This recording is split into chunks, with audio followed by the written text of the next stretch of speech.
Lance Johnston, Executive Director, Batten Disease Support and Research Association. As the name implies, we have two things that we do. One is research and the other is support. In research, we promote, we assist, and we fund research efforts to find a cure for Batten disease. Support side is whatever a family may need at any given time, whether it's information, somebody to talk to, help in the medical field, in services, education, whatever they need, we try to help them out with it. And we recognize that what a family needs today may not be what they need tomorrow. So we try to be as all-inclusive as we possibly can. I had a daughter with juvenile Batten disease. Lorena was born in 1971 and she died in '93 at age 22.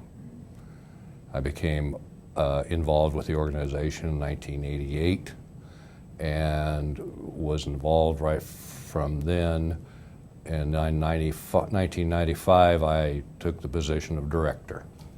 Okay, actually, when we talk about Batten disease is the common catch-all name for a group of disorders whose medical scientific name is neuronal ceroid lipofuscinosis. And within this group, there are 9 separate diseases. In the United States, there are 4 primary kinds that we see. The first is the juvenile form, which is the most common, and it has an age of onset at approximately 6 to 8 years of age, and the children live into their early 20s. The second most common is late infantile, which has an age of onset of 4 to 6 years of age, and the average age is 11, 12 years old as far as longevity.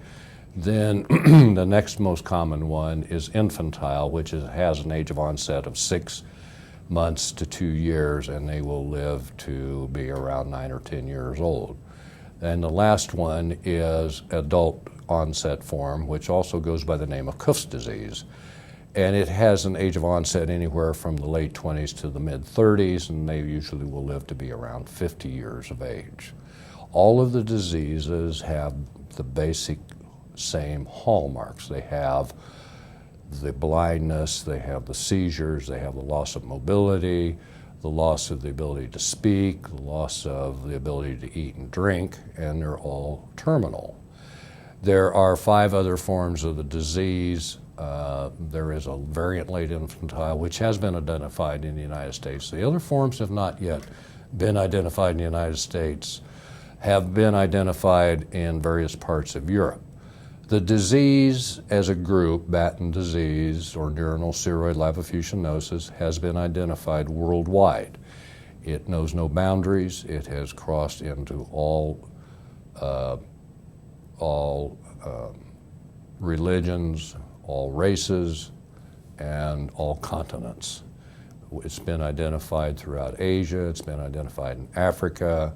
It's all through Europe, North America, South America, Australia. The disease, primarily the ones that I've mentioned, the juvenile, the late infantile, and the infantile, all seem to be of European origin.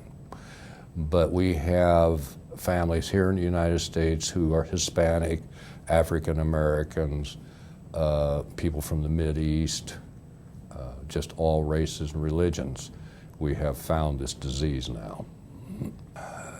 A very difficult experience in as much as the initial symptoms began with her when she was just about 6 years old with a very slowly declining vision, which we chased for several years, but it kept getting worse and worse. And then she had her first seizure at age 9 and didn't have another seizure for a year.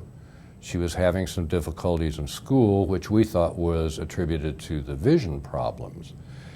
But other things over time began to happen. She started having some mobility problems, which here again we thought was part of the blindness that she was beginning to have. She wasn't diagnosed till 1985 when she was 14 years of age. After that, things really started going downhill. She was totally blind at 12, 13. She cognitively was starting to go backwards at about 14. She suffered severe behavioral problems starting at 15. She lost the ability to walk at 17, was wheelchair bound. She had to have a G-tube at 19, and she was totally incapacitated at 20, and then she died at 22. Not having that diagnosis for so many years was a very, very difficult thing. We had no clue as to that she had a neurologic disorder. And in those years between 6 and 14, we pushed and pushed and pushed, trying to keep her caught up with her peers in school. And it was just a very, very difficult situation. Had we known, then the emphasis wouldn't have been so much on school. It would have been more on making her life happy. Now, was there an organization then? No, there was not. She was diagnosed in 1985, and at the time we asked the neurologist if he knew of any other families who had a child with Batten disease, and he said no. It was a year before one day the phone rang and this lady called us out of the clear blue sky, who also lived in Ohio and had a child with Batten disease. And I don't remember how she found out about us, but she found out and got our telephone number and called her. It was not a good experience. She told us too much, and it just scared us very badly.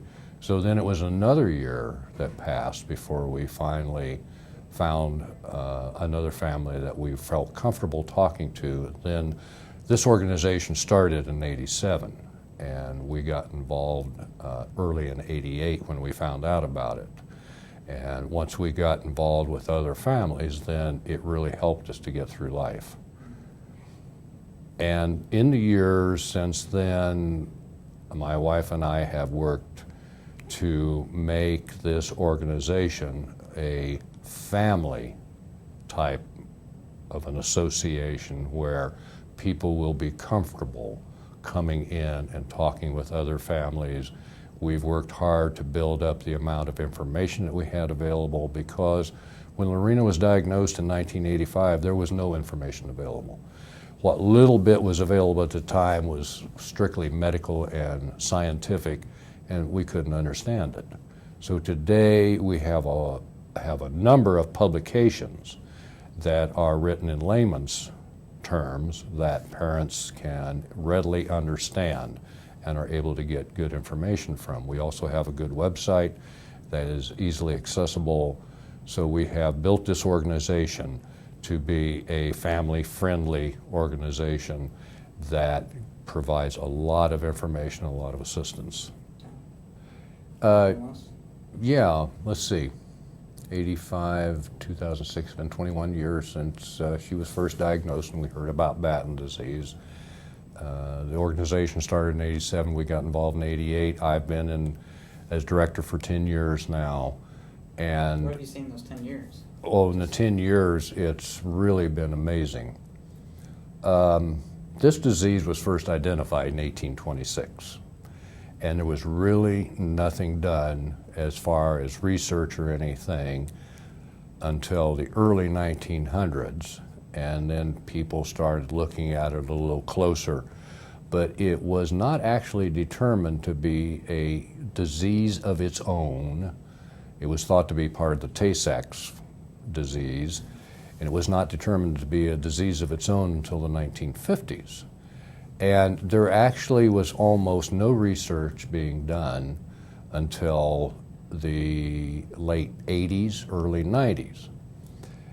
There was an international congress on Batten disease in Indianapolis in 1990, which I attended, and there were scientists from around the world that came.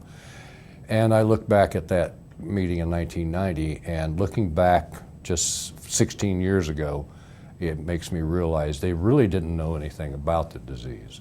They knew it was a lysosomal storage disease. They knew that it caused seizures, caused blindness, causes loss of mobility, and that it was a fatal disease. But they really didn't know what was causing the disease, that it was the result of several different genes. Each of the different forms of Batten disease is a result of a different defective gene.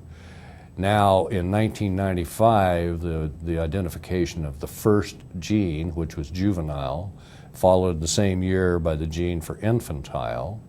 And then in 97, the identification of the gene for the late infantile, it has just skyrocketed. We've made wonderful advances in understanding the disease. We're now going into our third trial for Batten disease. The number of scientists who are involved in Batten disease research has increased dramatically. Our involvement in research has increased dramatically. Since 1995, we are able to offer more services and programs to the family to help them to understand Batten disease, to understand what's happening with their children, to be able to get through each and every day. It's kind of like if you give a carpenter the tools, he'll build you a house. I know and we know that if we give our parents the tools, then they can do anything and they can go through each and every day. Well, when my daughter Lorena was still living, I said I am not smart enough to go into the laboratory and do anything to cure the disease. So I made a commitment to her that I would do what I thought was the next best thing, and that was to help all the families that I could. And I've been fortunate to be able to do that over the past 10 years. Anything else you want to say? Nope. Okay. Good? Yes. All right. Oh, yeah. I'm sorry.